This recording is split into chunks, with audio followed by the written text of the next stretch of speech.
नमस्ते दोस्तों। डर की दास्तान में आपका स्वागत है। हमारी आज की कहानी एक खौफनाक हिंदी हॉरर कहानी, जिसमें एक लड़का भूतिया ढाबे और श्रापित आत्मा का सामना करता है। तो दोस्तों, अगर आप लोग पहली बार मेरे चैनल पे आए हो तो चैनल को सब्सक्राइब करना ना भूलें। तो शुरू करते हैं हमारी आज की कहानी। रात के ठीक 12 बज रहे थे। मेरी बाइक की हेडलाइट जंगल की उस पतली टेढ़ी मेढ़ी सड़क पर कांपती हुई रोशनी फेंक रही थी। चारों तरफ घना अंधेरा, ऊंचे ऊंचे पेड़ और झींगुरों की लगातार चीखती आवाजें। हवा में एक अजीब सी सड़ांध घुली हुई थी, जैसे कहीं कुछ बहुत पुराना और सड़ा हुआ पड़ा हो। मैं शहर से अपने गांव लौट रहा था। माँ की तबीयत अचानक बिगड़ गई थी और डॉक्टर ने कहा था कि तुरंत घर पहुंचना जरूरी है। दिन में निकलना था, लेकिन काम में फंस गया। अब रात के इस सन्नाटे में जंगल के बीच से होकर अकेले जाना पड़ रहा था। मन में बार बार यही ख्याल आ रहा था, काश सुबह तक रुक जाता। ये सड़क वैसे भी बदनाम थी। लोग कहते थे कि यहाँ रात में अजीब अजीब चीजें दिखती हैं। कोई कहता किसी औरत की परछाई दिखती है, कोई कहता कोई ढाबा है जो दिन में दिखता ही नहीं। मैं इन बातों पर कभी यकीन नहीं करता था, लेकिन उस रात मेरा दिल अजीब तरह से भारी लग रहा था। बाइक अचानक झटके से हिचकोले खाने लगी। अरे यार, मैंने स्पीड कम की। पेट में तेज जलन हो रही थी। शाम से कुछ खाया भी नहीं था। भूख और थकान दोनों मिलकर दिमाग खराब कर रहे थे। तभी हेडलाइट की रोशनी में दूर कुछ पीला सा चमका। पहले लगा कोई बोर्ड होगा। जैसे जैसे पास आया, दिल जोर जोर से धड़कने लगा। वो एक ढाबा था। जंगल के बीचों बीच सुनसान सड़क के किनारे एक पुराना सा ढाबा। लकड़ी की दीवारें, जंग लगा टिन का छप्पर और सामने टिमटिमाता हुआ एक पीला बल्ब। बल्ब के नीचे एक तख्ती लटकी थी, जिस पर आधा मिटा हुआ नाम लिखा था, शांति ढाबा। नाम पढ़ते ही अजीब सी ठंडक मेरी रीढ़ में उतर गई। ये ढाबा मैंने पहले कभी इस रास्ते पर नहीं देखा था। मैं बाइक रोकने ही वाला था कि मन में एक आवाज उठी, मत रुक, सीधा निकल जा। लेकिन पेट की जलन और सिर का चक्कर बढ़ता जा रहा था। सामने अभी भी 20-25 किलोमीटर जंगल बाकी था। 5 मिनट रुककर चाय पी लूंगा, फिर निकल जाऊंगा, मैंने खुद को समझाया और बाइक ढाबे के सामने रोक दी। जैसे ही इंजन बंद किया, सन्नाटा और गहरा हो गया। झींगरों की आवाज भी जैसे अचानक रुक गई हो। ढाबे के अंदर झांका। अंदर एक बूढ़ा आदमी बैठा था। बहुत दुबला पतला, सफ़ेद बाल और आंखें अजीब तरह से बिल्कुल काली। वो मुझे घूर रहा था। मैंने गले में अटकी आवाज निकालकर कहा, चाय मिलेगी? वो कुछ नहीं बोला, बस धीरे धीरे खड़ा हुआ और अंदर अंधेरे में चला गया। मुझे लगा शायद किचन में गया होगा, लेकिन एक बात ने मुझे बेचैन कर दिया। वो चलते समय पैर जमीन पर पड़ ही नहीं रहे थे। मैंने झट से नज़र हटाई। थकान का असर है, कुछ नहीं, खुद को समझाया। लेकिन तभी पीछे से किसी ने बहुत धीमी आवाज में कहा, इतनी रात यहाँ क्यों आए हो बेटा? मेरी सांस रुक गई, क्योंकि मैं ढाबे के बाहर अकेला था। धीरे धीरे मुड़ा और जो मैंने देखा वो मेरी जिंदगी की सबसे बड़ी गलती बनने वाला था। मेरी सांस जैसे गले में अटक गई थी।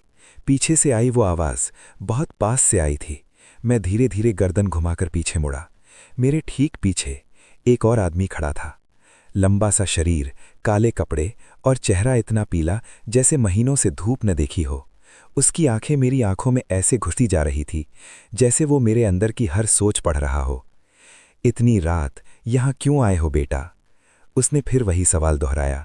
मैं हकलाते हुए बोला, मैं घर जा रहा हूँ, बहुत दूर है, चाय पीकर निकल जाऊंगा। वो हल्का सा मुस्कुराया, लेकिन उस मुस्कान में खुशी नहीं थी। कुछ ऐसा था जैसे शिकारी अपने शिकार को देख मुस्कुराता है। अंदर आ जाओ बेटा, रात में जंगल रास्ता अच्छा नहीं। मैंने अंदर की ओर देखा। ढाबा के अंदर सिर्फ एक टेबल, 2 बेंच और कोने में जलता हुआ मिट्टी का चूल्हा था।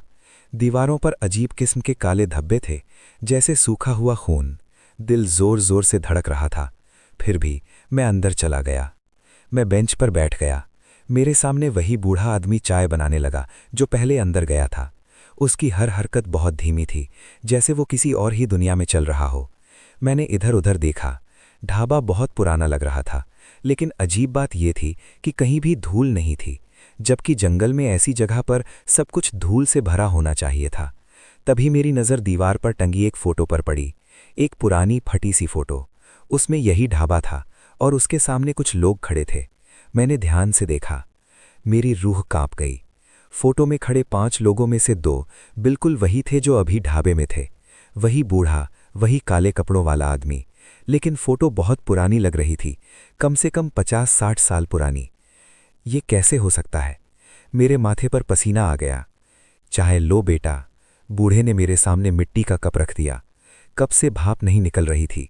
मैंने हाथ लगाया, चाय ठंडी थी, जबकि वह अभी अभी बनाई गई थी। मेरे हाथ कांपने लगे। आप लोग यहाँ कब से ढाबा चला रहे हो? मैंने हिम्मत करके पूछा। बूढ़े ने मेरी तरफ देखा। उसकी आंखों में कुछ ऐसा था जो इंसानों की आंखों में नहीं होता। बहुत बहुत सालों से, वो धीमी आवाज में बोला। काले कपड़ों वाला आदमी हंस पड़ा। तुम जैसे बहुत लोग आते हैं यहाँ और फिर यहीं रह जाते हैं। मेरा दिल जोर से धड़का। मतलब? मैंने पूछा। वो दोनों एक दूसरे को देखने लगे। फिर अचानक ढाबे के बाहर किसी ने जोर से दरवाज़ा पीटा। धड़ाम धड़ाम। मैं उछलकर खड़ा हो गया। कौन है? मेरी आवाज़ कांप रही थी। बाहर से एक और आवाज़ आई, बहुत दर्द भरी। बचाओ, मुझे यहाँ से जाने दो। मैं खिड़की की तरफ भागा और जो मैंने बाहर देखा, मेरे पैरों तले ज़मीन खिसक गई। बाहर सड़क पर 3 लोग खड़े थे। उनके कपड़े फटे हुए, चेहरे नीले पड़े हुए और उनकी आंखें बिल्कुल सफ़ेद, जैसे उनमें पुतलियां ही ना हों। वो सब एक साथ बोले, हम यहाँ फंस गए हैं। इस ढाबे से कोई जिंदा नहीं जाता। मेरे मुंह से चीख निकलने ही वाली थी कि पीछे से किसी ने मेरे कंधे पर हाथ रख दिया। बहुत ठंडा हाथ। बेटा, अब तुम भी यहीं के हो। उस पल मुझे समझ आ गया, ये ढाबा कोई साधारण ढाबा नहीं था। ये मौत का अड्डा था और मैं अपनी सबसे बड़ी गलती कर चुका था। अब तुम भी यहीं के हो? बूढ़े के ये शब्द मेरे कानों में हथौड़े की तरह गूंज रहे थे। उसका ठंडा हाथ अभी भी मेरे कंधे पर था। ऐसा लग रहा था जैसे किसी मरे हुए आदमी की पकड़ हो। मेरी पूरी देह से हर गई। मैंने झटके से उसका हाथ झटक दिया और पीछे हट गया। नहीं, मुझे जाना है। मेरी आवाज इतनी धीमी थी कि खुद मुझे भी ठीक से सुनाई नहीं दी। काले कपड़ों वाला आदमी धीरे धीरे मेरी तरफ बढ़ा। जाना? वो मुस्कुराया। यहां से कोई जाता नहीं बेटा। उसकी आंखें अजीब तरह से चमक रही थीं। बाहर खड़े तीनों लोग दरवाजे से चिपक गए। उनकी सफेद आंखें सीधे मुझे घूर रही थीं। वो लगातार वही बात दोहरा रहे थे, हमें जाने दो, हमें जाने दो। मेरे सिर में तेज दर्द होने लगा। ये सब सपना लग रहा था, लेकिन इतना असली सपना मैंने कभी नहीं देखा था। मैंने नजर घुमाकर दरवाजे की तरफ देखा। बस वही एक रास्ता था। बाइक बाहर खड़ी थी। अगर किसी तरह बाहर निकल जाऊं। मैंने बिना कुछ सोचे दौड़ लगाई। जैसे ही दरवाजे की तरफ भागा, काले कपड़ों वाला आदमी अचानक मेरे सामने आ गया। पलक झपकते ही, जैसे वो चला ही नहीं, सीधा उभर गया हो। मैं उससे टकराकर गिर पड़ा। भागने की इतनी जल्दी? वो हंसा। उसकी हंसी अब इंसानी नहीं लग रही थी। मैंने जमीन से उठकर खिड़की की तरफ छलांग लगाई। कांच जोर से टूटा। मेरे हाथ से खून बहने लगा, लेकिन दर्द महसूस नहीं हुआ। मैं बाहर कूद गया। रात की ठंडी हवा मेरे चेहरे से टकराई। मैंने सड़क की तरफ देखा और मेरी उम्मीद वहीं मर गई। जहां मेरी बाइक खड़ी थी, वहां अब कुछ भी नहीं था। न बाइक, न टायर के निशान। जैसे मैं कभी यहां आया ही नहीं। ये जंगल हमारी दुनिया है। पीछे से बूढ़े की आवाज आई। मैं धीरे धीरे पीछे मुड़ा। वो ढाबे के दरवाजे पर खड़ा था। उसके पीछे अब कई और लोग खड़े थे और सबके चेहरे मुझे जैसे जाने पहचाने लग रहे थे। तभी मुझे याद आया, ये वही चेहरे थे जो उस पुरानी फोटो में थे। सब के सब मर चुके लोग। तुम लोग जिंदा नहीं हो? मेरे मुंह से अपने आप निकल गया। काले कपड़ों वाला आदमी आगे आया। जिंदा मरे, इन शब्दों का यहां कोई मतलब नहीं, वो बोला। जो इस ढाबे में लुकता है, वो वक्त के साथ यहीं का हो जाता है। लेकिन क्यों? मैं चीखा। बूढ़ा धीरे धीरे मेरे पास आया। क्योंकि, उसने फुसफुसाया, ये ढाबा भूखी आत्माओं का घर है। उसने जंगल की तरफ इशारा किया। घने पेड़ों के बीच मुझे कुछ हलचल दिखी। सैकड़ों परछाइयां धीरे धीरे हमारी तरफ बढ़ रही थीं। उनके चलने की आवाज जैसे सूखी हड्डियां घिसिट रही हों। हर रात। बूढ़ा बोला, ये आत्माएं यहां आती हैं और उन्हें चाहिए एक नया साथी। मेरी टांगें कांपने लगी। नहीं, नहीं, मैं नहीं मरना चाहता। मरना? काले कपड़ों वाला आदमी मुस्कुराया। तुम मरोगे नहीं बेटा, तुम बस यहां रह जाओगे, हमेशा के लिए। अचानक जंगल से एक तेज चीख गूंजी, इतनी भयानक कि मेरे कान सुन्न हो गए। सारी परछाइयां रुक गईं। बूढ़ा घबरा गया। वो आ रही है, उसने कांपती आवाज में कहा। कौन? मैं चिल्लाया। काले कपड़ों वाला आदमी पीछे हट गया। ढाबे की असली मालकिन, उसने फुसफुसाया, जिसकी आत्मा ने इस जगह को शाप दिया था। तभी ढाबे के पीछे से कदमों की आवाज आने लगी, धीमे, भारी और बहुत पास। और मुझे महसूस हुआ जो आने वाला है वो इन सबसे भी ज्यादा खतरनाक है। वो आ रही है। बूढ़े के मुंह से निकले ये शब्द सुनते ही मेरे पूरे शरीर में बिजली सी दौड़ गई। ढाबे के पिछले हिस्से से जो कदमों की आवाज आ रही थी वो अब बिल्कुल साफ सुनाई दे रही थी। धप धप धप। हर कदम के साथ जमीन कांप रही थी। मैंने डरते डरते पीछे की तरफ देखा। ढाबे के पिछले हिस्से से एक लंबी परछाई दीवार पर चढ़ती हुई दिखी। परछाई इतनी बड़ी थी कि वो छप्पर तक पहुंच गई। ये कौन है? मेरी आवाज गले में ही टूट गई। काले कपड़ों वाला आदमी कांप रहा था, जिसने इस ढाबे को बनाया था, जिसे जिंदा जलाया गया था। तभी ढाबे का पिछला दरवाजा अपने आप चर्र करता हुआ खुल गया और वो बाहर आई। पहले मैंने सिर्फ उसके पैर देखे, नंगे, जले हुए, जिनसे राख झड़ रही थी। फिर उसकी साड़ी का किनारा, पूरा काला, जगह जगह जला हुआ। और फिर उसका चेहरा।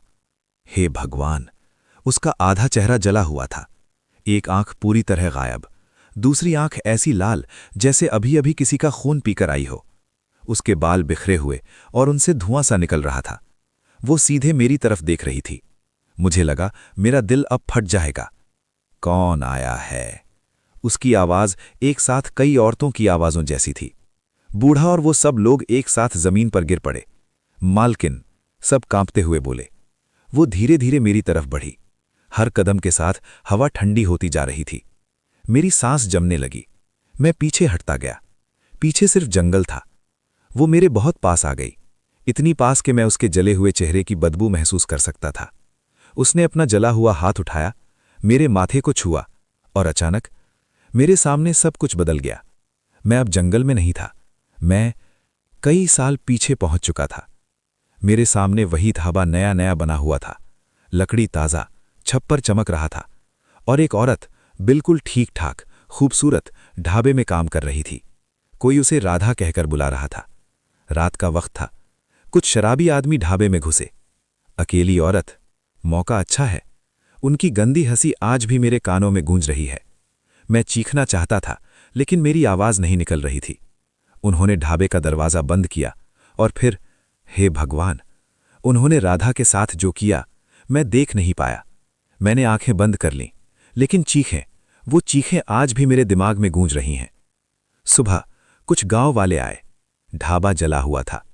अंदर एक जली हुई लाश पड़ी थी, राधा की, लेकिन उसकी आंखें खुली थीं और चेहरे पर नफरत, इंतकाम। अचानक मैं वापस उसी जगह आ गया। वो डरावनी औरत अब भी मेरे सामने खड़ी थी। अब समझे, उसकी आवाज गूंजी।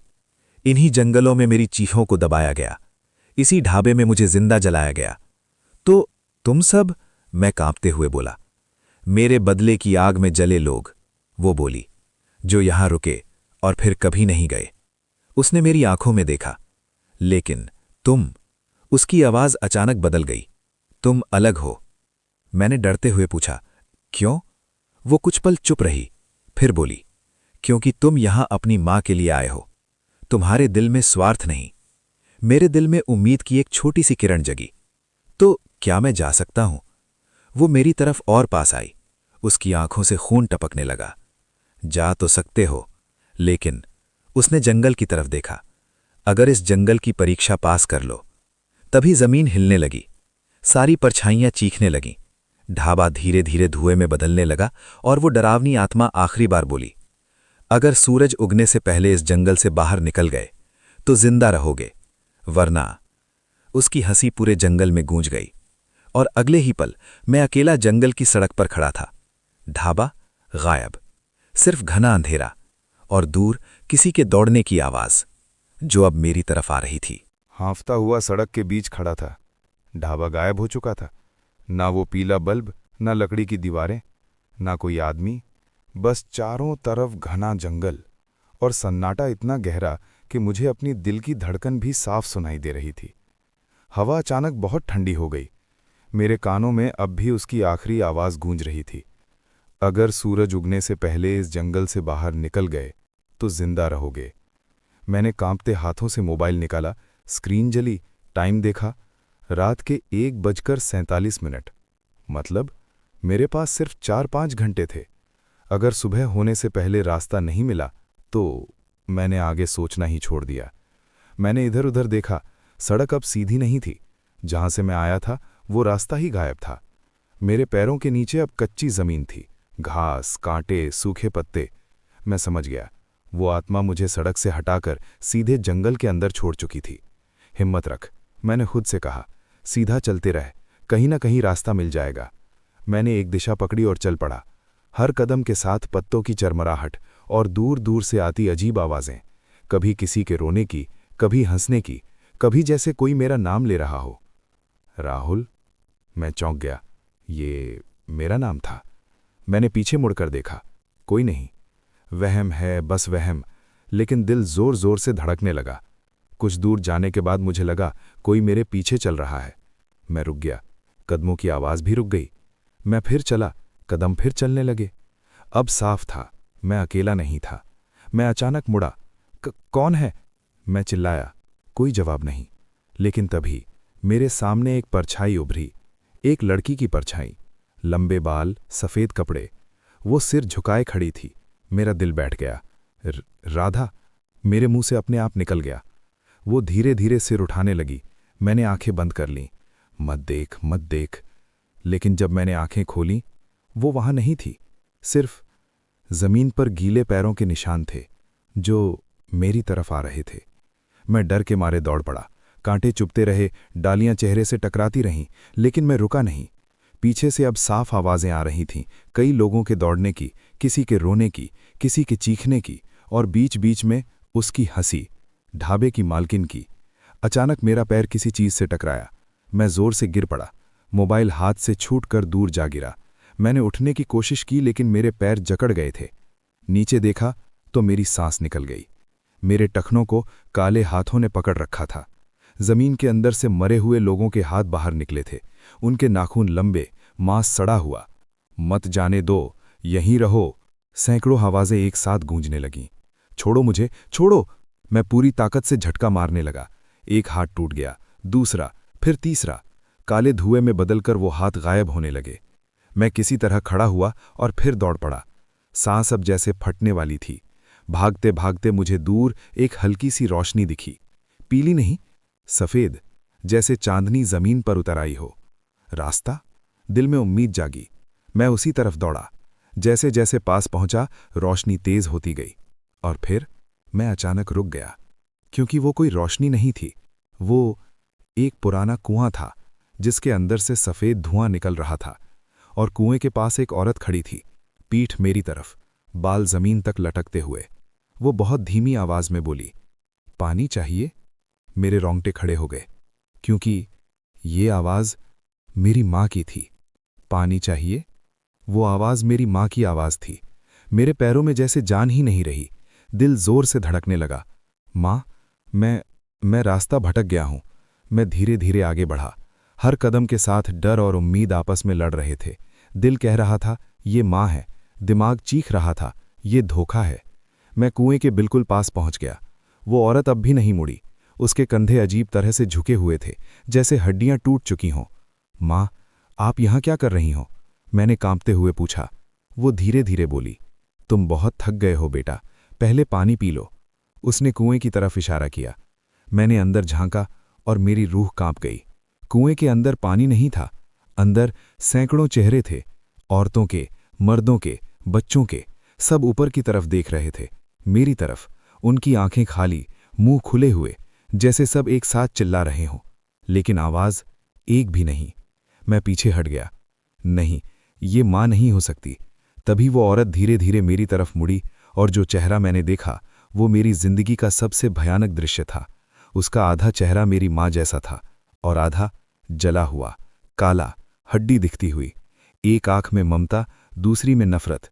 उसका मुंह फटकर कानों तक फैल गया। अब पहचाना, वो हंसी इंसान की नहीं थी। मैं राधा हूं, वो बोली, और मैं तुम्हारी माँ भी। जो तुम्हें सबसे ज्यादा प्यारा है, उसी का रूप लेकर हम आत्माएं तुम्हें तोड़ती हैं। उसने अचानक मेरा हाथ पकड़ लिया। उसका हाथ बर्फ जैसा ठंडा था।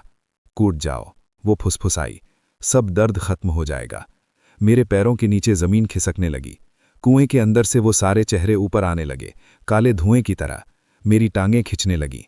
माँ, मेरे मुंह से आखिरी बार निकला, और तभी मेरे दिमाग में डॉक्टर की बात गूंज गई। तुम्हारी माँ तुम्हारा इंतजार कर रही है, हिम्मत रखना।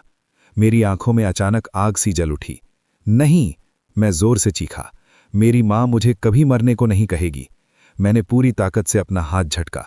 राधा की पकड़ ढीली पड़ी। उसका चेहरा गुस्से से भयानक हो गया। तू बच नहीं पाएगा, वो चीखी। मैं पीछे गिर पड़ा, और उसी पल कुआं और राधा और सारे चेहरे सब काले धुएं में बदलकर गायब हो गए। मैं जमीन पर पड़ा हाँफ रहा था, पूरा शरीर कांप रहा था, लेकिन मैं जिंदा था। तभी मुझे दूर फिर वही सफेद रोशनी दिखी, लेकिन इस बार वो हिल रही थी, जैसे कोई लालटेन लेकर चल रहा हो, और एक इंसानी आवाज आई, कोई है वहां? वो आवाज जिंदा इंसान की थी। मेरे दिल में फिर उम्मीद जागी। शायद ये जंगल की आखिरी परीक्षा नहीं थी, लेकिन ये पहला मौका था जब मुझे लगा मैं सच में बच सकता हूं। कोई है वहां? वो आवाज इस पूरे जंगल में पहली बार किसी जिंदा इंसान की लगी। मैं जमीन से उछलकर खड़ा हो गया। मैं हूं यहां, मैं पूरी ताकत से चिल्लाया। आवाज उसी दिशा से फिर आई, वहीं रुको, मैं आ रहा हूं। दिल जोर से धड़कने लगा। डर भी था और उम्मीद भी। कुछ ही पलों में पेड़ों के बीच से एक लालटेन की पीली रोशनी निकलती दिखाई दी। धीरे धीरे एक आदमी सामने आया। करीब 60 साल का होगा, सफेद दाढ़ी, सिर पर पुरानी टोपी और हाथ में लकड़ी की लाठी। उसकी आंखें बहुत तेज थीं। वो मुझे ऊपर से नीचे तक देखने लगा। बेटा, वो गंभीर आवाज में बोला, तुम जिंदा कैसे हो? मैं हक्का बक्का रह गया। मतलब? उसने मेरा कांपता शरीर देखा, मेरे खून से सने हाथ, फटे कपड़े और आंखों में भरा डर। वो गहरी सांस लेकर बोला, तो ढाबे से निकल आए हो? मेरे पैरों के नीचे जैसे जमीन खिसक गई। आप ढाबे को जानते हो? मैं हकलाया। वो चुपचाप मुड़ा और बोला, पहले मेरे पीछे चलो, ये जगह बात करने की नहीं। मैं बिना कुछ पूछे उसके पीछे चल पड़ा। अब भी मुझे लग रहा था कहीं ये भी कोई छलावा तो नहीं, लेकिन उसकी चाल, उसकी सांस, उसकी लालटेन, सब कुछ बिल्कुल असली था। हम थोड़ी दूर चले, फिर जंगल के बीच एक छोटी सी झोपड़ी दिखी, लकड़ी की, पुरानी, लेकिन उसके अंदर से हल्की आग की रोशनी आ रही थी। वो आदमी बोला, अंदर आ जाओ बेटा। मैं झोपड़ी में घुसा। अंदर एक छोटा सा चूल्हा जल रहा था। दीवारों पर अजीब अजीब तावीज, नींबू मिर्च और कुछ पुराने फोटो टंगे थे। और जैसे ही मेरी नज़र एक फोटो पर पड़ी, मेरी सांस रुक गई। उस फोटो में वही ढाबा था, जला हुआ, और उसके सामने राधा की जली हुई लाश, और उसके पास ये वही बूढ़ा आदमी खड़ा था, बहुत जवान, लेकिन वही चेहरा। ये आप? मैं कांपते हुए बोला। वो गहरी सांस लेकर बैठ गया। हाँ बेटा, मैं ही उस ढाबे का चौकीदार था। मेरा सिर चकराने लगा। तो आपने सब देखा था? उसकी आंखें भर आईं। सब कुछ। उस रात मैं जंगल में गश्त पर था। जब लौटकर आया, ढाबा जल रहा था, और राधा, उसकी आवाज टूट गई। उसकी आत्मा उसी आग में बांध दी गई। लेकिन मैं जल्दी से बोला, लेकिन वो आत्मा लोगों को क्यों मार रही है? वो आदमी धीरे धीरे उठा, एक पुरानी पेटी खोली और उसमें से एक कागज निकाला। क्योंकि राधा को कभी न्याय नहीं मिला, उसने कागज मुझे दिया। पुराना अखबार, उस पर हेडलाइन थी, जंगल ढाबा अग्निकांड, दोषी आजाद। खबर में लिखा था, जो आदमी राधा को जलाने वाले थे, सब छूट गए थे, पैसे और ताकत के दम पर। उस रात चौकीदार बोला, राधा ने मरते मरते कसम खाई थी, जो भी इस रास्ते से गुजरेगा वो सब यहां फंसेंगे, जब तक कोई उसकी राख को सही जगह नहीं पहुंचाए। मैंने चौंक कर पूछा, राख? वो मेरी आंखों में देखने लगा। हाँ बेटा, राधा की अधजली राख आज भी उसी ढाबे के नीचे दबी है, और जब तक कोई उसे उसके मायके के नदी घाट तक नहीं पहुंचाएगा, ये श्राप कभी खत्म नहीं होगा। मेरे दिल की धड़कन तेज हो गई। तो आप ये सब मुझे क्यों बता रहे हो? वो बहुत धीरे बोला, क्योंकि पिछले 30 साल में जो भी ढाबे में रुका, कोई जिंदा बाहर नहीं आया। वो मेरे कंधे पर हाथ रखकर बोला, तुम पहले इंसान हो जिसे राधा ने छोड़ा है। मतलब? उसकी आवाज भारी हो गई। उसने तुम्हें चुना है। चुना है? मेरी आवाज कांप गई। हाँ बेटा, या तो तुम उसकी आत्मा को मुक्त करोगे, या फिर। उसने बाहर अंधेरे जंगल की तरफ देखा। सूरज उगने से पहले ये जंगल तुम्हें अपना बना लेगा। तभी बाहर दूर से फिर वही हंसी गूंज उठी, राधा की। पूरा जंगल कांप उठा और झोपड़ी की आग अचानक बुझ गई। झोपड़ी की आग अचानक बुझ गई थी। चारों तरफ अंधेरा, इतना घना कि मुझे अपनी उंगलियां भी नहीं दिख रही थीं। और उसी अंधेरे में राधा की हंसी, धीमी, खिंची हुई, पूरे जंगल में गूंजती हुई। मेरे रोंगटे खड़े हो गए। चौकीदार झट से खड़ा हुआ। वो जान गई है, उसने कांपती आवाज में कहा, कि तुम सच जान चुके हो। तो अब क्या करें? मैंने घबरा कर पूछा। उसने लालटेन फिर जलाई। पीली रोशनी कांपती हुई जली। अब पीछे हटने का वक्त नहीं बेटा, राख ढूंढनी ही पड़ेगी। मेरे दिल की धड़कन तेज हो गई। अभी? इसी वक्त? वो बाहर अंधेरे की तरफ देखते हुए बोला, सूरज उगने में मुश्किल से 2 घंटे बचे हैं। उसके बाद अगर आत्मा मुक्त नहीं हुई तो तुम कभी इस जंगल से बाहर नहीं जा पाओगे। मैंने डरते हुए सिर हिला दिया। हम दोनों झोपड़ी से बाहर निकले। जंगल अब पहले से कहीं ज्यादा डरावना लग रहा था। पेड़ों की परछाइयां हिल रही थीं, जैसे कोई हमें छुप कर देख रहा हो। हम उसी रास्ते की तरफ चले जहां ढाबा था, या जहां कभी ढाबा हुआ करता था। कुछ ही देर में मेरी सांस अटक गई। मेरे सामने जंगल के बीच जले हुए लकड़ियों का ढेर था, काला पड़ा हुआ, टूटी हुई दीवारें और बीच में एक बड़ा सा जला हुआ गड्ढा। यही है वो जगह, चौकीदार फुसफुसाया। हवा अचानक बहुत ठंडी हो गई और फिर चारों तरफ से आवाजें आने लगीं।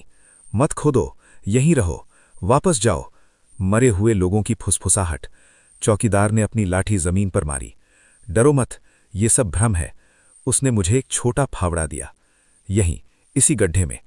मेरे हाथ कांप रहे थे, लेकिन मैंने खोदना शुरू किया। मिट्टी काली थी, जली हुई और बदबूदार। हर वार के साथ मुझे लगता था कोई नीचे से मेरा हाथ पकड़ लेगा। अचानक फावड़ा किसी सख्त चीज से टकराया। टक! मेरा दिल उछल गया। मैंने जल्दी जल्दी मिट्टी हटाई और फिर मुझे एक छोटा सा मिट्टी का कलश दिखा, पूरा काला, फटा हुआ। मिल गया। चौकीदार की आवाज कांप गई, लेकिन उसी पल पूरा जंगल चीख उठा। तेज हवा चली, पेड़ झुक गए और मेरे सामने धुएं के बीच से वो उभर आई, राधा। पूरा शरीर जला हुआ, आंखों से खून टपकता हुआ, बाल हवा में उड़ते हुए। उसकी चीख से मेरा सिर फटने लगा। नहीं, मेरी राख मत ले जाओ। उसने जमीन पर पैर मारा। धरती कांप गई। मेरे हाथ से कलश छूटते छूटते बचा।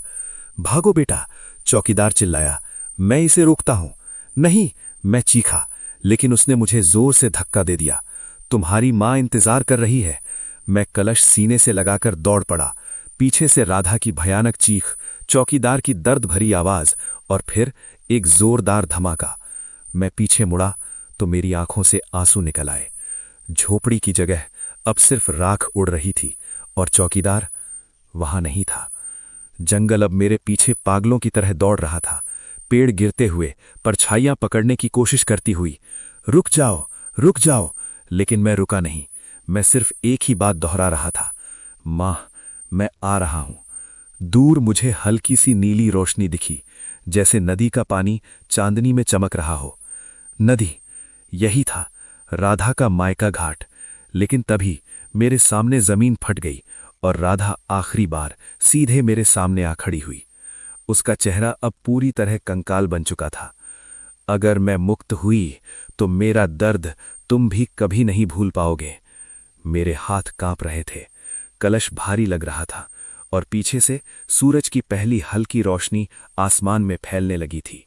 मेरे सामने राधा खड़ी थी, पूरी तरह कंकाल बन चुकी। आंखों की जगह जलते हुए अंगारे और मुंह से निकलती बदबू। मेरे पीछे जंगल की परछाइयां, आगे नदी की हल्की नीली रोशनी और बीच में मैं, सीने से लगा हुआ वो काला कलश।